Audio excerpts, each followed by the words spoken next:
नमस्कार प्यारे बच्चों, कैसे हैं आप सभी। उम्मीद करती हूँ आप सभी की पढ़ाई बहुत अच्छे से चल रही होगी। प्यारे बच्चों, आपने कभी सन्यासी देखा है? जी हाँ, वेशभूषा को देखकर अक्सर हम पहचान लेते हैं कि यह व्यक्ति सन्यासी है। प्रिय बच्चों, कई बार वेशभूषा के आधार पर या किसी व्यक्ति के रहन सहन के ढंग के आधार पर हम ये बात जाहिर करते हैं कि कोई व्यक्ति सन्यासी है। लेकिन प्यारे बच्चों, आज का जो हमारा विषय है उसमें लेखक ने यह बताने की कोशिश की है कि वेशभूषा से किसी के सन्यासी होने का जो सरोकार है वो नहीं होता है। आज जो हम अध्याय पढ़ेंगे वह कक्षा 10 की हिंदी की पाठ्य पुस्तक में संकलित किया गया है, जिसका नाम है बाल गोविंद भक्त, और इसके लेखक श्री रामवृक्ष बेनीपुरी जी हैं। प्रिय बच्चों, यह जो अध्याय है वह एक रेखा चित्र के रूप पर पहले हम ये जान लेते हैं कि इसे किसने लिखा है। प्यारे बच्चों, बाल गोविंद भक्त इस रेखा चित्र के रचनाकार श्री रामवृक्ष बेनीपुरी जी हैं। तो आइए पढ़ते हैं रामवृक्ष बेनीपुरी जी का जीवन परिचय। प्रिय बच्चों, जहाँ तक रामवृक्ष बेनीपुरी जी के जीवन परिचय की बात है तो हिंदी के साहित्य में एक साहित्यकार के रूप में इनका एक अहम स्थान है। श्री रामवृक्ष बेनीपुरी जी का जन्म 1899 ईस्वी में बिहार राज्य के मुजफ्फर जिले के बेनीपुर गांव में एक साधारण कृषक परिवार में हुआ। बचपन में ही माता पिता का साया इनके सिर से उठ गया था, अतः इनका जीवन बहुत कष्टपूर्ण परिस्थितियों में बीता। रामवृक्ष बेनीपुरी जी गांधी जी के व्यक्तित्व से बहुत अधिक प्रभावित थी। सन 1920 ईस्वी में गांधी जी द्वारा असहयोग आंदोलन चलाने पर इन्होंने अपना अध्ययन छोड़ दिया और ये स्वतंत्रता आंदोलन में शामिल हो गए। स्वतंत्रता आंदोलन में बेनीपुरी जी को कई बार जेल की यात्रा भी करनी पड़ी। सन 1968 में आपका देहांत हो गया। प्यारे बच्चों, अगर रचनाओं की बात करें तो 15 वर्ष की अवस्था से ही बेनीपुरी जी ने पत्र पत्रिकाओं का लेखन प्रारंभ कर दिया था। उनके उपन्यासों में पतितों के देश में, नाटक अम्बपाली और कहानियों में चिता के फूल प्रमुख हैं। रेखा चित्र का लेखन बेनीपुरी जी की अद्भुत लेखन प्रतिभा का प्रतीक रहा है। नेत्रदान, माटी की मूर्तें, मन और विजेता उनके प्रसिद्ध रेखा चित्र हैं।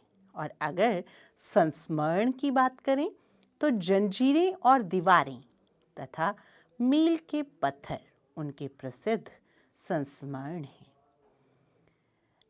गेहूं और गुलाब रामवृक्ष बेनीपुरी जी का एक प्रसिद्ध निबंध है। और यात्रा वृतांत के तौर पर इन्होंने पैरों में पंख बांधकर एक बहुत खूबसूरत यात्रा वृतांत भी लिखा है। इन सभी पुस्तकों को मिलाकर कुल 50 पुस्तकें रामवृक्ष बेनीपुरी जी ने लिखी हैं। प्रिय बच्चों, बाल गोविंद भक्त मझौले कद के गोरे चिट्टे आदमी थे। 60 से ऊपर के ही होंगे। बाल पक गए थे। लंबी दाढ़ी या जटाजूट तो नहीं रखते थे, किंतु हमेशा उनका चेहरा सफेद बालों से ही जगमग किए रहता था। कपड़े बिल्कुल कम पहनते थे। कमर में एक लंगोटी मात्र और सिर में कबीर पंथियों की सी कनफटी टोपी। जब जाड़ा आता एक काली कमली ऊपर से ओढ़े रहती। मस्तक पर हमेशा चमकता हुआ रामानंदी चंदन जो नाक के एक छोर से ही औरतों के टीके की तरह शुरू होता, गले में तुलसी की जड़ों की एक बेडौल माला बांधे रहती। ऊपर की तस्वीर से यह नहीं माना जाए कि बाल गोविंद भक्त साधु थे, नहीं, बिल्कुल गृहस्थ व्यक्ति थे। उनकी गृहिणी को तो मुझे याद नहीं, उनके बेटे और पतोहू को तो मैंने देखा था। थोड़ी खेती बाड़ी भी थी, एक अच्छा साफ सुथरा कच्चा मकान भी था। किंतु खेती बाड़ी करते परिवार रहते भी बाल गोविंद भक्त साधु थे। साधु की सब परिभाषाओं में खरे उतरने वाले। कबीर को साहब मानते थे, उन्हीं की गीत गाते, उन्हीं के आदेशों पर चलते, कभी झूठ नहीं बोलते, खरा व्यवहार रखते, किसी से भी दो टूक बात करने में संकोच नहीं करते, ना ही किसी से खामखा झगड़ा मोल लेते, किसी की चीज नहीं छूते, न बिना पूछे व्यवहार में लाते। इस नियम को कभी कभी इतनी बारीकी तक ले जाते थे कि लोगों को कुतूहल होता था। कभी वह दूसरे के खेत में शौच के लिए भी नहीं बैठते थे। वह गृहस्थ थे, लेकिन उनकी सब चीज साहब की थी। जो कुछ खेत में पैदा होता, सिर पर लादकर पहले उसे साहब के दरबार में ले जाते, जो उनके घर से 4 कोस दूर पर था। प्रसाद रूप में जो उन्हें मिलता, उसे घर लाते और उसी से गुजारा चलाते। इन सब के ऊपर मैं तो मुग्ध था। प्यारे बच्चों, यहाँ ये तो आप समझ ही गए होंगे कि मैं कौन है। मैं यहाँ पर स्वयं राम वृक्ष बेनीपुरी जी हैं। उनके मधुर गान पर जो सदा सर्वदा ही सुनने को मिलते, कबीर के वे सीधे साधे पद जो उनके कंठ से निकलकर सजीव हो उठते थे। आषाढ़ की रिमझिम है, समूचा गांव खेतों में उतर पड़ा है। कहीं हल चल रहे हैं, कहीं रोपनी हो रही है। धान के पानी भरे खेतों में बच्चे उछल रहे हैं। औरतें कलेवा लेकर मेंढ पर बैठी हैं। आसमान बादल से घिरा, धूप का नाम नहीं। ठंडी पुरवाई चल रही है। ऐसी ही समय आपके कानों में एक स्वर तरंग झंकार सी कर उठी। यह क्या है? यह कौन है? यह पूछना न पड़ेगा। बाल गोविंद भक्त समूचा शरीर कीचड़ में लिपटे अपने खेत में रोपण कर रहे थे। उनकी अंगुली एक एक धान के पौधे को पंक्तिबद्ध खेत में बिठा रही है। उनका कंठ एक एक शब्द को संगीत के जीने पर चढ़ाकर कुछ को ऊपर स्वर्ग की ओर भेज रहा है और कुछ को इस पृथ्वी की मिट्टी पर खड़े लोगों के कानों की ओर। प्यारे बच्चों, इसका अर्थ यह है कि वो इतना मधुर गा रहे थे कि उनका जो गान था वो सीधे स्वर्ग पहुंच रहा था, अर्थात सीधा उनका स्वर जो था वो लोगों के दिलों में उतर रहा था। और जिस मिट्टी में वो काम कर रहे थे, जहां वो हल चला रहे थे, वहां पर भी उनका एक एक शब्द जो था वो गुंजायमान हो रहा था। बच्चे खेलते हुए झूम उठते हैं। मेंढ पर खड़ी औरतों के होठ कांप उठते हैं। वे गुनगुनाने लगती हैं। हलवाहों के पैर ताल पर उठने लगते हैं। रोपनी करने वालों की उंगलियां एक अजीब क्रम में चलने लगती हैं। बाल गोविंद भक्त का यह संगीत है या जादू? प्यारे बच्चों, देखा आपने कितने विशिष्ट रूप में बाल गोविंद भक्त की सुर को, उनकी आवाज को, उनके संगीत को बेनीपुरी जी ने अपने शब्दों में पिरोया है। भादों की वह अंधेरी अधरतिया अभी थोड़ी ही देर पहले मूसलधार वर्षा खत्म हुई है। बादलों की गरज, बिजली की तड़प में आपने कुछ नहीं सुना हो, किंतु अब झिल्ली की झनकार या दादुरों की टटर बाल गोविंद भक्त के संगीत को अपने कोताहल में डुबो नहीं सकती। उनकी खंजड़ी डिमक डिमक बज रही है और वे गा रही हैं। गोदी में पियवा चमक उठे सखियां, चिहक उठे ना। हाँ, पिया तो गोद में ही है, किंतु वह समझती है वह अकेली है। चमक उठती है, चिहक उठती है, उसी भरे बादलों वाले भादों की आधी रात में उनका यह गाना अंधेरे में अकस्मात कौंध उठने वाली बिजली की तरह कैसे ना चौंका देता। अरे, अब सारा संसार निस्तब्धता में सोया है। बाल गोविंद भक्त का संगीत जाग रहा है, जाग रहा है। तेरी गठरी में लागा चोर, मुसाफिर जाग जरा। न जाने किस वक्त जगकर वह नदी स्नान को जाते, गांव से 2 मील दूर। वहां नहा धोकर लौटते और गांव के बाहर ही पोखरे के ऊंचे भिंडे पर अपनी खंजड़ी ले जाकर बैठते और अपने गाने टेरने लगते।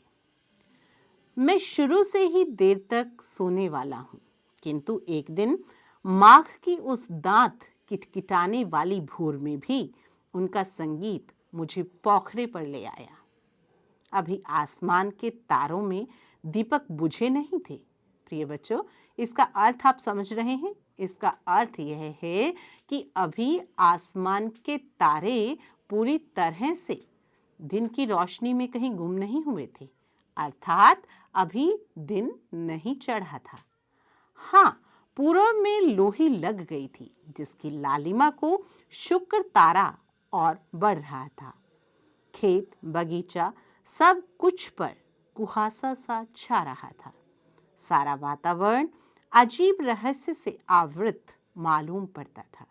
उस रहस्यमय वातावरण में एक कुश की चटाई पर पूरब मुंह काली कमली ओढ़े बाल गोविंद भक्त अपनी खंजड़ी लिए बैठे थे। उनके मुंह से शब्दों का तांता लगा था। उनकी अंगुलियां खंजड़ी पर लगातार चल रही थी। खंजड़ी जानते हैं ना आप? खंजड़ी एक वाद्य यंत्र है जिसे सुर के साथ बजाया जाता है, और उसे बजाते गाते गाते इतने मस्त हो जाते हैं, इतने सुरूर में आते हैं, इतने उत्तेजित हो उठते हैं कि मालूम होता है अब खड़े ही हो जाएंगे। कमली तो बार बार सिर से नीचे सरक जाती थी। मैं जाड़े से कपकपा रहा था। प्यारे बच्चों, यहाँ पर गाने वाले का उत्साह देखिए। ठंड कितनी है, रामवृक्ष बेनीपुरी जी का शरीर कांप रहा है, लेकिन बाल गोविंद भक्त अपने संगीत में इतना मस्त हैं कि बेशक उनकी कमली जो है उनके सिर से सरक रही है, फिर भी उन्हें ठंड का एहसास नहीं हो रहा। किंतु तारे की छाव में उनके मस्तक के श्रम बिंदु जब तक चमक ही पड़ते। गर्मियों में उनकी संझा इतनी उमस भरी शाम को न शीतल करती। अपने घर के आंगन में आसन जमा बैठती। गांव के उनके कुछ प्रेमी भी जुट जाते। खंजड़ियों और करतालों की भरमार हो जाती। एक पद बाल गोविंद भक्त कह जाते, उनकी प्रेमी मंडली उसे दोहराती और तेहराती। इसका अर्थ क्या हुआ भला?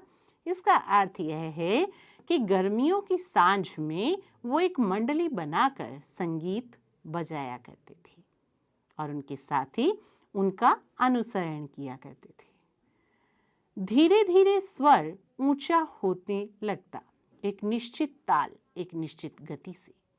उस ताल स्वर के चढ़ाव के साथ श्रोताओं के मन भी ऊपर उठने लगते। धीरे धीरे मन तन पर हावी हो जाता। प्रिय बच्चों, मन तन पर भला कब हावी होता है? बिल्कुल तब हो जाता है जब सामने वाले की लगन उस काम के प्रति बहुत अधिक हो। और उनके साथ ही सबके तन और मन नृत्यशील हो उठते। सारा आंगन नृत्य और संगीत से ओत-प्रोत है। बाल गोविंद भक्त का संगीत साधना का चरम उत्कर्ष उस दिन देखा गया जिस दिन उनका बेटा मरा। प्रिय बच्चों, से आगे जो रेखा चित्र प्रस्तुत किया गया है वो वाकई में ही बाल गोविंद भक्त की एक अद्भुत चरित्र को प्रस्तुत करता है। यह इकलौता बेटा था उनका। बड़ी साध से उसकी शादी कराई गई थी। साध का मतलब जानते हैं? बहुत शिद्दत से, बहुत प्यार से बाल गोविंद भक्त ने अपने बेटे की शादी कराई। पतोहू बड़ी ही सुभाग और सुशील मिली थी। पतोहू का मतलब प्रिय बच्चों आप समझते हैं? पतोहू का अर्थ है उनकी पुत्रवधू। बड़ी ही सुभग और सुशील मिली थी। वह बहुत अच्छे व्यक्तित्व की स्त्री थी। घर की पूरी प्रबंधिका बनकर भक्त को बहुत कुछ दुनियादारी से निवृत्त कर दिया था उसने। अर्थात उनकी बहू स्वयं बाल गोविंद भक्त के लिए बहुत मददगार थी। उनका बेटा बीमार है, इसकी खबर रखने की लोगों को कहाँ फुर्सत, किंतु मौत तो अपनी ओर सबका ध्यान खींच ही लेती है। हमने सुना बाल गोविंद भक्त का बेटा मर गया। कौतूहलवश उनके घर गया, देखकर दंग रह गया। बेटे को आंगन में एक चटाई पर लिटाकर एक सफेद कपड़े से ढांक रखा है। वह कुछ फूल तो हमेशा ही रोपते रहते थे। उन फूलों में से कुछ तोड़कर उस पर बिखरा दिए। फूल और तुलसी दल भी, तुलसी दल का मतलब है कुछ तुलसी के पत्ते भी। सिरहाने एक चिराग जला रखा है और उसके सामने जमीन पर ही आसन जमाए गीत गाए चले जा रहे हैं। वही पुराना स्वर, वही पुरानी तल्लीनता। घर में पतोहू रो रही है, जिसे गांव की स्त्रियां चुप कराने की कोशिश कर रही हैं। प्रिय बच्चों, यहाँ यह देखने वाली बात है कि एक व्यक्ति का जवान बेटा मर रहा है और जिस तरह से सन्यासी व्यक्ति को सांसारिक वस्तुओं से मोह नहीं होता, वैसे ही बाल गोविंद भक्त भी इस मृत्यु पर शोक नहीं मना रहे, अपितु अपनी पुत्र वधू को भी इस ऐसा करने से रोक रहे हैं। आत्मा परमात्मा के पास चली गई, विरहनी अपने प्रेम से जा मिली। भला इससे बढ़कर आनंद की कौन बात। मैं कभी कभी सोचता यह पागल तो नहीं हो गए, किंतु नहीं, वह जो कुछ कह रहे थे उससे उनका विश्वास बोल रहा था। वह चरम विश्वास जो हमेशा ही मृत्यु पर विजयी होता आया है। बेटे के क्रियाक्रम में तूल नहीं किया, पतोहू से ही आग दिलाई उसकी। बाल गोविंद भक्त ने अपने पुत्र का संस्कार अपनी पुत्रवधू से ही कराया, किंतु जो ही श्राद्ध की अवधि पूरी हो गई, पतोहू के भाई को बुलाकर उसके साथ कर दिया, यह आदेश देते हुए कि इसकी दूसरी शादी कर देना। है ना अचंभे वाली बात बच्चों। एक ससुर अपनी बहू के प्रति कह रहा है उसके भाई को कि अब इसकी शादी कर दो। इसका क्या अर्थ हुआ भला? इसका अर्थ हुआ कि वो जो पुरानी परंपराएं चली आ रही थी कि विधवा स्त्री का पुनर्विवाह नहीं हो सकता, उसे तोड़कर भी यहाँ उन्होंने एक अद्भुत संदेश समाज को दिया। इधर पतोहू रो रो कर कहती, मैं चली जाऊंगी तो बुढ़ापे में कौन आपके लिए भोजन बनाएगा? बीमार पड़े तो कौन एक चुल्लू भर पानी भी देगा? मैं पैर पड़ती हूँ, मुझे अपने चरणों से अलग नहीं कीजिए। लेकिन भक्त का निर्णय अटल था। तू जा, नहीं तो मैं ही इस घर को छोड़कर चल दूंगा। और इस दलील के आगे बेचारी की क्या चलती। बाल गोविंद भक्त की मौत उन्हीं के अनुरूप हुई। वह हर वर्ष गंगा स्नान करने जाते। स्नान पर उतनी आस्था नहीं रखते थे जितना संत समागम और लोक दर्शन पर। पैदल ही जाते। करीब 30 कोस पर गंगा थी। साधु को संबल लेने का क्या हक, और गृहस्थ किसी से भिक्षा क्यों मांगे।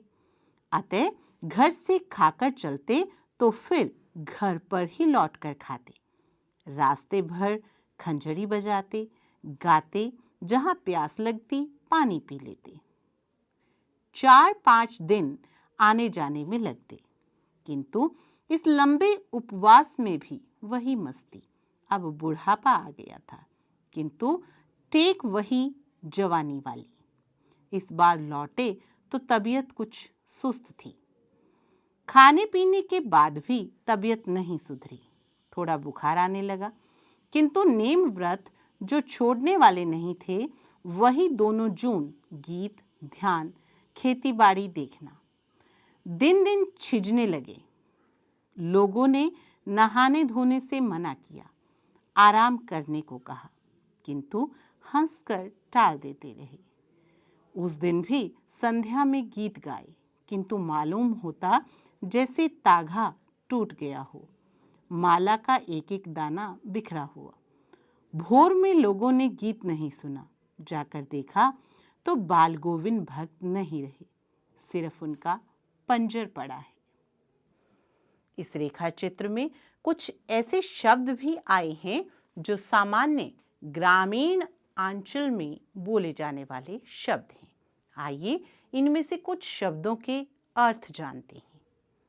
पहला शब्द है पतोहू, जिसका अर्थ है पुत्र वधू या पुत्र की स्त्री। दूसरा शब्द कलेवा। प्रिय बच्चों, कलेवा का अर्थ है सवेरे का जलपान। तीसरा शब्द खंजरी। खंजरी एक वाद्य यंत्र है जो डफली के आकार का होता है। एक और थोड़ा कठिन शब्द निस्तब्धता, अर्थात सन्नाटा। कुहासा, अर्थात कोहरा। आवृत। आवृत शब्द का अर्थ होता है ढका हुआ। एक और शब्द आया था, वह था बोदा। हालांकि यह